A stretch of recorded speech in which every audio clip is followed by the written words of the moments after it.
இந்த நிகழ்ச்சியை ஏற்பாடு செய்த இஸ்லாமிய நல்லிணக்கங்களுக்கு முதலில் நன்றி தெரிவித்துக் கொள்கிறேன். அடுத்து பிஜேக்கும் விஜய் டிவிக்கும் வேண்டிய நன்றி. மிக அதிகமான கேள்விகளை இஸ்லாம் ஒரு இனிய மார்க்கம் என்ற அடிப்படையில் குர்ஆன் ஹதீஸ்களை கொண்டு கேட்கலாம் என்று நான் எழுதி கொண்டு வந்தேன். ஆனால் ஒரு கேள்வி மட்டுமே அனுமதிக்கப்பட்டிருப்பதால் உங்களுடைய பண்பாட்டின்படி பிஸ்மில்லாஹிர் ரஹ்மானிர் ரஹீம் என்ற வசனத்திலிருந்தே இந்த கேள்விகளை நான் தொடங்குகிறேன். இந்த பிஸ்மில்லாஹிர் ரஹ்மானிர் ரஹீம் என்ற ஆயத்தானது இறங்கிய பின்புதான் ஒரு அத்தியாயம் முடிந்து விட்டது என்று நபி ஸல்லல்லாஹு அவர்கள் தெரிந்து கொள்வார்கள். இது அபூ தாவூத், ஹாக்கிம் என்ற ஹதீஸ் தொகுப்புகளில் உள்ள ஆயத்தாகும். இது ஹதீஸ் ஆகும்.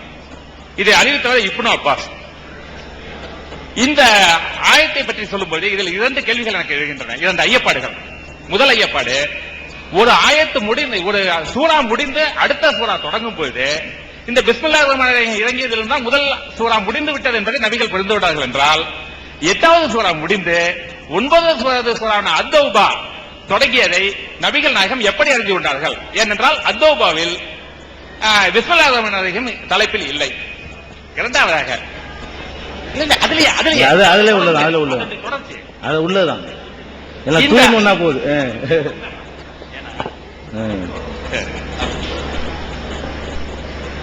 இந்த பிஸ்மில்லாஹிர் ரஹ்மானிர் ரஹீம் ஒரு ஆயத்து தான் என்று பல ஹதீஸ்கள் தெரிவிக்கின்றன.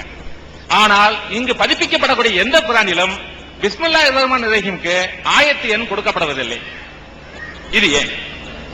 மூன்றாவதாக, இதே அடிப்படையில் இந்த பிஸ்மில்லாஹிர் ரஹ்மானிர் ரஹீம் முகமது நபிக்கு அல்லாஹ்வால் வஹி மூலம் அனுப்பப்பட்ட ஆயத்தான்.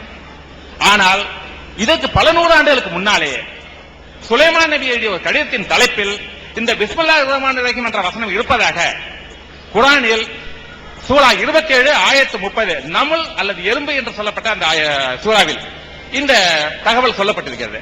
ஆகவே முகமது நபிக்கும் பல நூறாண்டுகளுக்கு முன்னால் சுலைமான் நபியால் எழுதப்பட்ட கடிதத்தில் சொல்லப்பட்ட இந்த ஆயத்தானது பிற்பாடு நபிகள் அல்லாஹ்வின் மூலமாக முகமது நபிக்கு அனுப்பப்பட்டிருக்கிறது என்றால் இது ஏற்கனவே சொல்லப்பட்ட பல விஷயங்களை கொண்டு தொகுக்கப்பட்ட ஒரு நூலாகத்தானே குர்ஆன் இருக்க முடியும் என்று தோன்றுகிறது. இதற்கும் விளக்கம் தேவை. எல்லாம் பிஸ்மில்லாஹ் பத்தி உள்ளதான். அதாவது பேர் என்ன சொன்னீங்க? சீனிவாசன் ஐயா. சீனிவாசன் அவர்கள் குர்ஆனை நல்லா படிச்சிருக்கிறாங்க. முஸ்லிம்கள் எல்லாம் தெரிஞ்சுக்கிறீங்க. நீங்க எல்லாம் குர்ஆனை வாங்கி பத்திரப்படுத்தி வச்சிருக்கிறீங்க. அவர் நல்லா ஆய்வு பண்ணி படிச்சிருக்காரு. குர்ஆனை படிச்சுட்டு கேட்கிறாரு. ரொம்ப சந்தோஷமா இருக்கு. அவர் படிக்கணும், எல்லாரும் படிக்கணும். அவர் பிஸ்மில்லாஹிர் ரஹ்மானிர் ரஹீம் சொல்லி ஒவ்வொரு அத்தியாயத்தினுடைய ஆரம்பத்திலும் எழுதப்பட்டிருக்குங்க. அவருடைய கேள்வி என்னன்னு உங்களுக்கு சொல்லிக்கிறேன். பிஸ்மில்லாஹிர் ரஹ்மானிர் ரஹீம்னா அளவற்ற அருளாளனும் நிகரற்ற அன்புடையோனுமாகிய அல்லாஹ்வின் திருப்பெயரால் ஆரம்பிக்கிறேன். அதுக்கு அர்த்தம் இந்த பிஸ்மில்லாஹிர் ரஹ்மானிர் ரஹீம்ங்கிறது குர்ஆன்ல 114 அத்தியாயம் இருக்குது, சாப்டர். ஒவ்வொரு சாப்டருக்கு முதல்ல இது எழுதப்பட்டிருக்கும். ஒவ்வொரு சாப்டருக்கு முதல்ல ஃபர்ஸ்ட் இதுதான் இருக்கும். இதுக்கு அப்புறம் தான் அந்த சாப்டர் ஆரம்பிக்கும். இது மொத்த குர்ஆனுக்கு ஒரு தடவை வராது. ஒவ்வொரு அத்தியாயத்துக்கு முன்னாடி இது எழுதப்பட்டிருக்கும். இப்படிங்கிறது குர்ஆன்ல உள்ள அம்சம். அதுல அவர் சில டவுட் கேட்கிறார். என்னன்னு கேட்டா, குர்ஆனுடைய வசனத்துக்கு நம்பர் போடுவாங்க இல்லையா, 1 2 3 நம்பர் போடுவாங்க. இந்த நம்பர் போடும் பொழுது பிஸ்மில்லாஹிர் ரஹ்மானிர் ரஹீம் என்பதற்கு நம்பர் இருக்காது, நம்பரே இருக்காது. எல்லா அத்தியாயத்திலும் சும்மா தான் போட்டிருப்பாங்க. பிஸ்மில்லாஹிர் ரஹ்மானிர் ரஹீமுக்கு அடுத்து வருது பாருங்க, அதுல இருந்தா நம்பர் ஆரம்பிப்பாங்க. அப்ப குர்ஆன்ல உள்ளதா வார்த்தையா இருந்தால் அதுக்கு ஏன் நம்பர் இல்ல? அது ஒரு முதல் கேள்வி. ஒரு கேள்வி. அது ஒரு விஷயத்தை நீங்க விளங்கிக்கிறனும். குர்ஆனுடைய வசனங்களுக்கு நம்பர் போட்டது நபிகள் நாயகம் போடல, மொத்தமா அந்த குர்ஆனை கொடுத்துட்டாங்க. இந்த நம்பர்கள் நம்ம வசதிக்கு இப்ப எடுத்து காட்டுறதுக்காக போட்டுக்கிட்டோம். குர்ஆன்ல 1 2 3 நம்பர் போடுறாங்களே, ஒரு அத்தியாயத்துல 30 வசனம் இருக்குது. 28வது வசனம் நான் உங்கள்ட்ட சொன்னா டக்குன்னு இப்ப எடுத்து பார்த்துருவீங்க. அதுக்காக வேண்டி பிற்காலத்துல வந்தவங்க எந்த இடத்துல ஒரு கருத்து முடியுதோ அந்த இடத்துல 1, அடுத்த கருத்து அந்த சென்டென்ஸ் எங்க முடியுதோ அங்கனுக்குள்ள 2ன்னு போட்டுக்கிட்டாங்க. அதனால நம்பர் போட்டதை வைத்துக் கொண்டு குர்ஆன்ல சேர்ந்ததா சேரலையான்னு முடிவு பண்ண முடியாது. நம்பர் பிற்காலத்தில் போடப்பட்டது.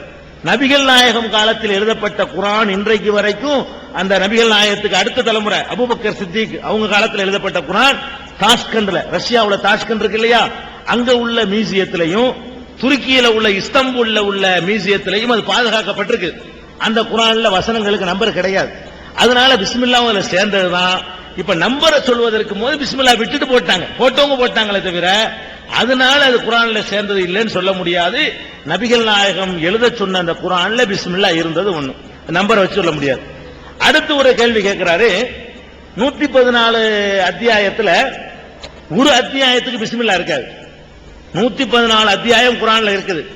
9வது அத்தியாயத்தை எடுத்துக்கிட்டீங்கன்னு சொன்னா அதுல பிஸ்மில்லாஹிர் ரஹ்மானிர் ரஹீம் ஆரம்பிக்காது, நேரடியாவே அத்தியாயத்துல நுழைஞ்சிருவாங்க.